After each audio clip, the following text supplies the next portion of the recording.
morning from beautiful Brisbane, Australia. How are you today? My name is Linda and it's great to be with you this morning. And good evening to everybody in the Northern Hemisphere. It's wonderful to have you here. Hit me up with some likes and loves and let me know if you're here. Always great to have you with me. We do hashtag replay if you're here for the replay, and it's good to know that you're here. And if I can help in any way, always comment down below and I will help you. Any questions? Absolutely happy to help. So yesterday we began to look at anger and we became aware of how it affects us. Now, if you chose something off the list yesterday so that you could begin to reflect on where it's affecting your life, let me know how it goes. You know, how did it work for you? Are you able to become more aware of when you're being triggered?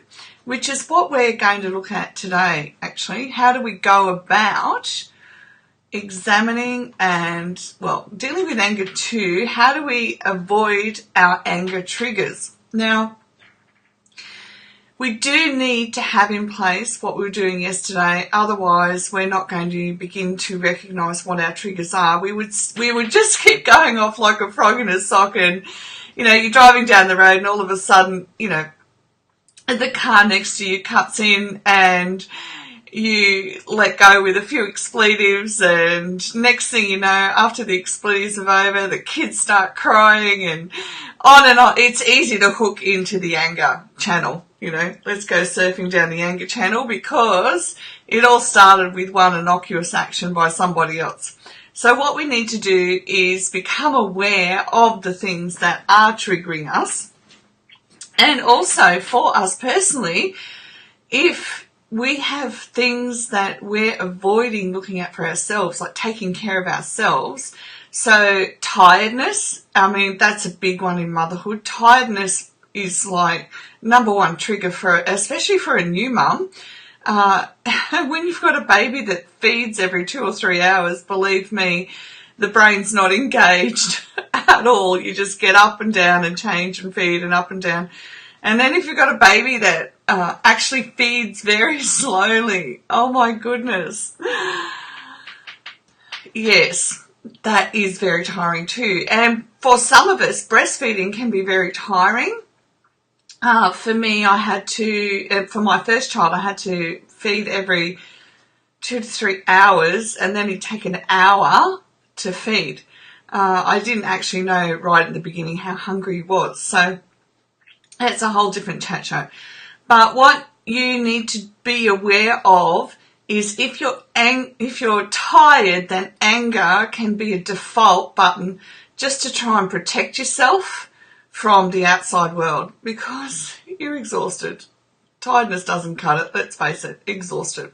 Okay, but when you're not tired, you need to put a big word on your fridge to remind you distraction is your key word for the week. If you're going to do this for a week so you can get the hang of it, begin to form a habit. If we do it for a week or two, then we actually begin to see that it does make a difference, so it encourages us to keep doing more. Rather like that gym program, you know. Once we start seeing results, we're happy to keep going. And it's the same with doing our inner work. Once we start seeing results, we're happy to keep going. Now, get busy being creative, all right? That might sound crazy. And if someone had said to me when I first was a mum, be creative, I would have went, what are you talking about? Back then, I came out of doing bookwork, okay? So my mind was very logical, very analytical, and if you'd said get creative, I would have had zero idea what you meant. So if we go back to the real basics of being creative, it's just do something a bit different, okay? Do the one next thing that you can do that might be a bit different to what you've already tried, all right? And you can do that because you know what you do in your life, okay? Now, these days, we can do things like listen to podcasts, listen to music, watch videos, Heck, if you're at home and you're a mum, you can put videos on to distract the kid when they're upset and angry, all right? And look, just think of a program like The Wiggles, okay? It's full of jumping and joy and happiness, and you just never know, you might join in too, okay? Whatever you do, don't put Bob the Builder on. Honestly, I don't know if kids watch that these days, but I can still sing that song. We want to put songs in our head that actually bring us joy, not drive us nuts. So do distractive things, not destructive. Do things that distract you and distract the kids as well, okay?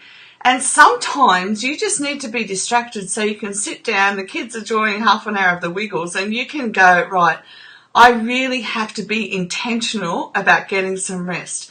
Everything else will get done in a faster time frame if I've got some rest, okay?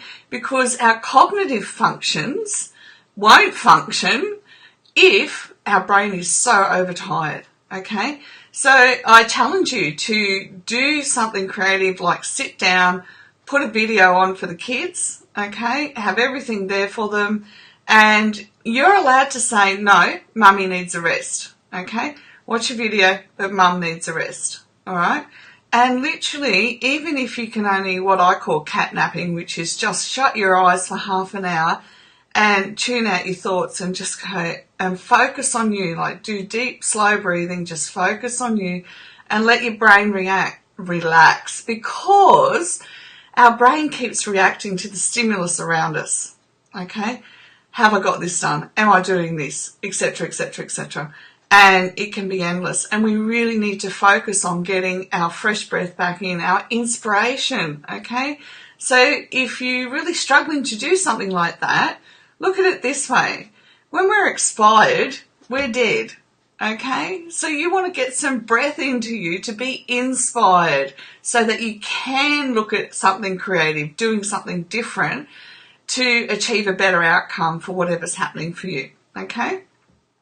If you're in the car and it's a problem, listen to podcasts. Listen to podcasts that inspire you, because when you're inspired, you feel a whole lot better about life, and then the little things don't worry you because you've got a bigger picture in mind of where you're going, where you're headed, what you want to do, what you want to learn more about, etc., etc. Oh, I read this one today and I had never thought of it ever.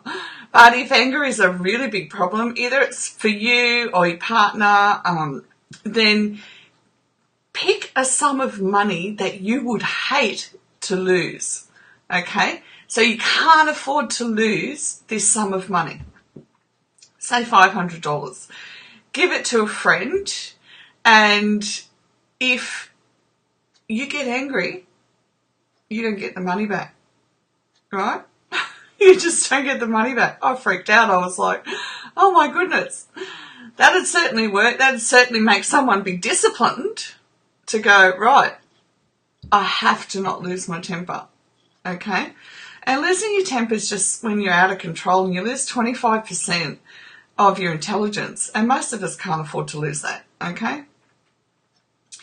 If you're at work and somebody's really, really ticking you off, now, I could have really used this some years ago, because I admit I get supremely frustrated with working with other people, not because of them per se, but I'm very focused when I'm working, and I actually don't like distractions, and I don't like chitter chatter and that, because it's just how my brain's wired. I'm focused.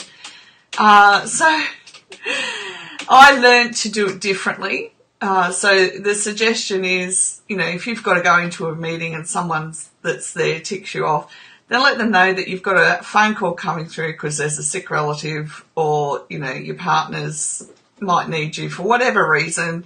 And if someone starts to tick you off, you can feel it rumbling, then get up and walk out. Now, I am the worst for this kind of thing.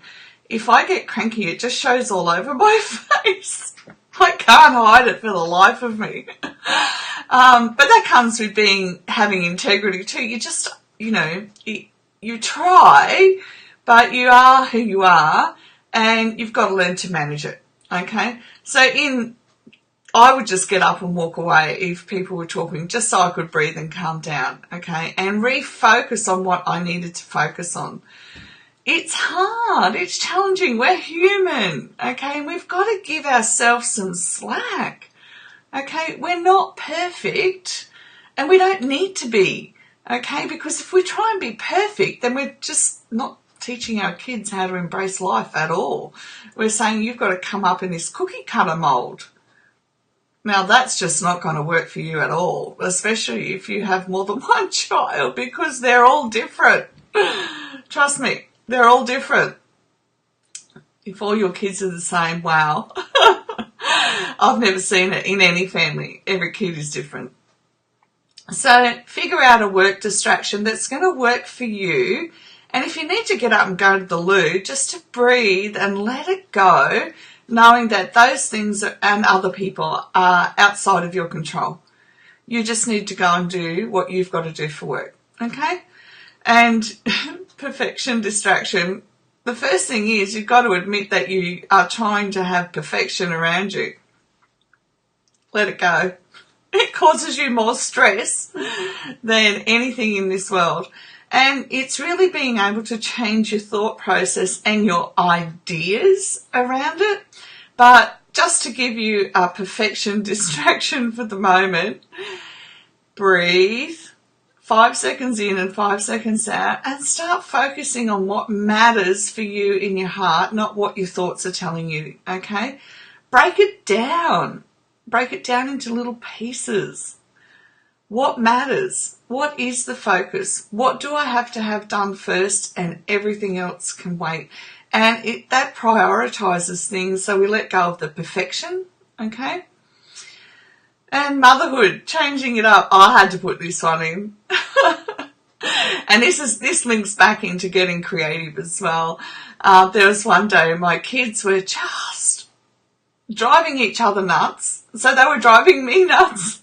And I stood there and I went, if I say something to them, they were all, Josh was a bit older, but the other two were toddlers. And I thought, if I say something to them, it's like my voice goes out and nothing happens. I admitted it. That's what happens. And so I lay down on the floor and threw a temper tantrum in front of them. And there was dead silence.